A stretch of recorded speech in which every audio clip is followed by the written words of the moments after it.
சோத்துக்கு திண்டாடணும், 4 காசு சம்பாதிக்கணும்னா சாவணும், சம்பாரிச்ச காசை வீட்டுக்கு கொண்டாடுறதுக்குள்ள ரத்த அடிப்படணும். ஒரு நாளைக்காவது ராத்திரி வரல நாம உயிரோட இருப்போம் நம்பிக்கை உண்டா? இல்ல. அதனாலதான் எங்களால கோர்ட்டு போலீஸ்ன்னு நினைக்க முடியல.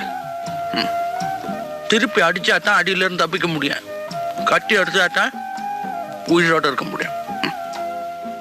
அதுக்காக நீங்க செய்யறதெல்லாம் சரியாயிடுமா? என் மனசுக்கு எது சரின்னு போடுதோ அது மட்டும் தான் நான் செய்யறேன். அப்போ என் மனசுக்கு எது சரின்னு படுதோ அதை நான் செய்யலாமா? எனக்கு இன்னைக்கு செல்வா அந்த பையன் அடிச்சது தப்புன்னு படுது, அவரை திரும்பி அடிக்கிறது தான் சரின்னு படுது.